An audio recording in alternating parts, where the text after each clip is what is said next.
সবাইকে আসসালামু আলাইকুম। আজকে আমাদের হচ্ছে র্যান্ডম চর্চার একটা এপিসোড নিয়ে আসছি। ঠিক এপিসোড না, যাই হোক আর কি। So, আমাদের র্যান্ডম চর্চার মধ্যে আজকে আমরা হচ্ছে আমাদের রসায়ন প্রথম পত্রের আহ, মৌলের পর্যায়বৃত্ত ধর্ম এবং রাসায়নিক গণনার একটা সিকিউ এর নাম্বার সিকিউ একটা টপিক নিয়ে আর কি কথা বলবো, ঠিক আছে। তো এখানে তোমরা দেখতে পাচ্ছ যে আমাদের চিটাগং বোর্ড 25 হচ্ছে নাম্বারটা কী বলছে, যে গণমেন্টের প্রথমে আমি কোশ্চেনটা দেখি, তারপরে উদ্দীপক দেখব। তো গণমেন্টটা বলছে যে কি উদ্দীপকে পি মৌলটির অক্সাইডের উপধর্মিতা সমীকরণ সহ লেখো।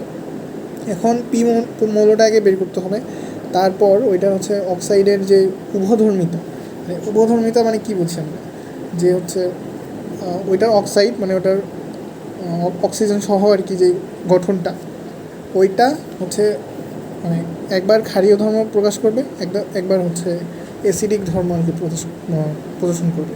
তো এটাকেই হচ্ছে আমরা উভধর্মিতা বলি। আর যারা হচ্ছে শুধু অম্লীয় ধর্ম আর কি প্রদর্শন করে, ওদেরকে আমাদের হচ্ছে অম্লীয় অক্সাইড বলে, আর যারা হচ্ছে ক্ষারীয় ধর্ম প্রদর্শন করে ওদেরকে ক্ষারীয় অক্সাইড বলে আর কি। আর যারা উভয়টাই করে, দুইটাই করে, তারা হচ্ছে উভধর্মী, বুঝছো। এখন পি মৌলটা দেখো আমার কী দেওয়া আছে, পি মৌলটা দেওয়া আছে হচ্ছে NH2, যদি লিখি এখানে পি মৌলটা দেওয়া আছে হচ্ছে পি কী দেওয়া আছে NH2 আর হচ্ছে NP1, আর এনের মান এখানে দিচ্ছে হচ্ছে 3, তাহলে এখানে কী থাকতেছে 3S2 আর 3P1। তো এইটা হচ্ছে আমরা যদি প্রথম থেকে করি বেশিক্ষণ লাগবে না। প্রথম থেকে যদি করি তাহলে 1S2, 2S2, 2P6, 3S1, 3S2, 3P1।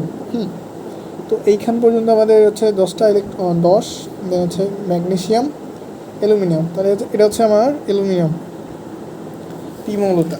এখন পি মৌল মানে অ্যালুমিনিয়ামের হচ্ছে আমার অক্সাইড কি, অ্যালুমিনিয়াম অক্সাইড হচ্ছে আমরা জানি যে হচ্ছে আগে এল আর ও দিব, অক্সিজেন দেবো, দেন হচ্ছে আমার কনভার্সন নিয়ম যেটা, যে অ্যালুমিনিয়ামের আমার যোজনীটা হচ্ছে অক্সিজেনে যাবে, অক্সিজেনের যোজনীটা হচ্ছে অ্যালুমিনিয়াম আসবে, ঠিক আছে। তাহলে তাহলে হচ্ছে অক্সিজেনের যেটা হচ্ছে অক্সিজেন আমরা জানি যে 2, আর অ্যালুমিনিয়াম আমরা জানি যে 3+, বা অ্যালুমিনিয়ামের যোজনী হচ্ছে আমার 3। তো অ্যালুমিনিয়ামটা 3 দিলাম, তো আমার দেখতে পাচ্ছ যে Al2O3 হচ্ছে গঠিত হয়েছে, যেটা হচ্ছে আমার অ্যালুমিনিয়ামের অক্সাইড।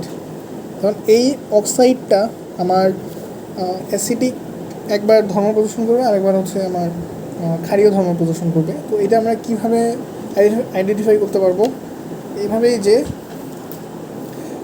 এই যৌগটা যদি হচ্ছে অ্যাসিডের সাথে যদি বিক্রিয়া করে লবণ উৎপন্ন করে আর পানি উৎপন্ন করে, তাহলে আমরা জানি যে প্রশমন বিক্রিয়ার যে শর্ত ওইটার হিসেবে জানি যে অম্লের সাথে ক্ষার বিক্রিয়া করলে হচ্ছে লবণ পানি উৎপন্ন করে, বুঝছো। তো এইটা যদি হচ্ছে আমার অ্যাসিডের সাথে যদি বিক্রিয়া করে লবণ আর পানি উৎপন্ন করতে পারে, তাহলে বলতে পারবো যে অ্যাসিডের সাথে যেহেতু বিক্রিয়া করছে, তাহলে এটাকে আমরা ক্ষার বলতে পারবো, ঠিক আছে। আবার এটা যদি হচ্ছে ক্ষারের সাথে বিক্রিয়া করে যদি লবণ আর পানি উৎপন্ন করতে পারে, তাহলে তখন আমরা হচ্ছে ক্ষারের সাথে যেহেতু করছে, তাহলে হচ্ছে অম্ল বলতে পারবো। মানে এক কথায় প্রশমন বিক্রিয়া অনুযায়ী আমরা কী জানি হচ্ছে লবণ, জানি হচ্ছে অম্ল প্লাস হচ্ছে ক্ষার তোমার হয় হচ্ছে লবণ প্লাস পানি, ঠিক আছে। এটা আমরা জানি, আশা করি এসএসসি থেকে জানি। এখন আমার যে Al2O3 আছে, এইটাকে যদি হচ্ছে আমরা কোনো অ্যাসিডের সাথে যদি হচ্ছে রিয়েকশন করে, যেমন একটা স্ট্রং অ্যাসিড আমরা HCl নিতে পারি, অন্য কিছু নিতে পারো, বাট আমাদের এখানে বেস মডেল হিসেবে HClটাই বেটার আর কি।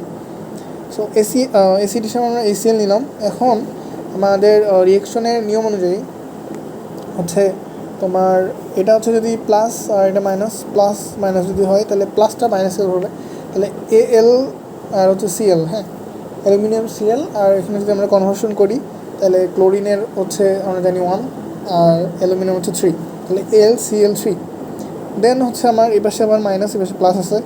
সো এখানে ও আর অক্সিজেন আর হচ্ছে হাইড্রোজেন মিলাই তোমার এখানে পানি উৎপন্ন হবে। এখানে হচ্ছে পানি উৎপন্ন হচ্ছে। এখন আমাদের সমতা করার দরকার। আমরা যদি সমতা করতে চাই তাহলে এখানে আমাদের হচ্ছে 2টা অ্যালুমিনিয়াম আছে, আর এইখানে হচ্ছে 2টা অ্যালুমিনিয়াম আছে যেহেতু, তো সেহেতু হচ্ছে আমরা প্রথমে এখানে আমাদের ধাতুটা সমতা করি। 2টা অ্যালুমিনিয়াম করলাম, দেন হচ্ছে ক্লোরিন আমাদের 6টা হয়ে গেছে।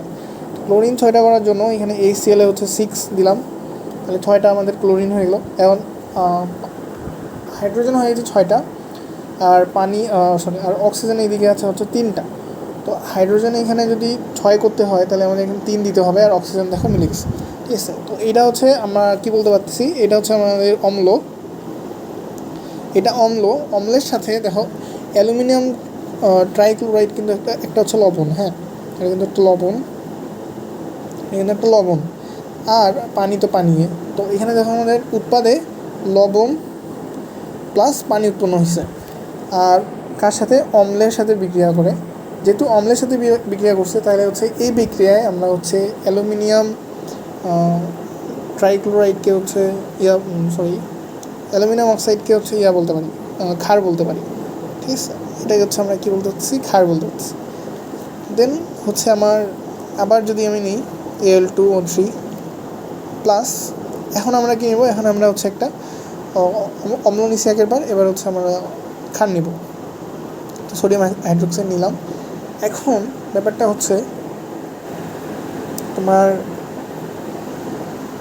হচ্ছে এইখানে হচ্ছে এটা একটু প্রায় ব্যতিক্রমের মতো এই রিয়াকশনটা, বুঝছো। তো এইটাকে যদি আমি বলি তাহলে এইটাকে হচ্ছে Al2, আমি জানি না আমি ব্যাখ্যা করতে পারবো কি না।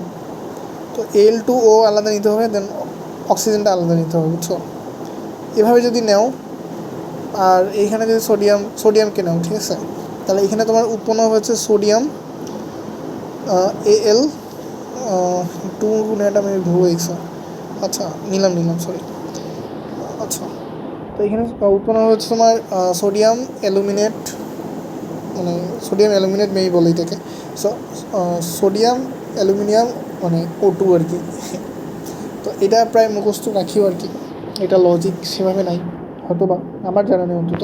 তো এটা মুখস্থ রাখি, দেন পানি হচ্ছে উৎপন্ন হবেই। এখন সমতা যদি করতে চাই, পানি উৎপন্ন হয়েছে, ঠিক আছে।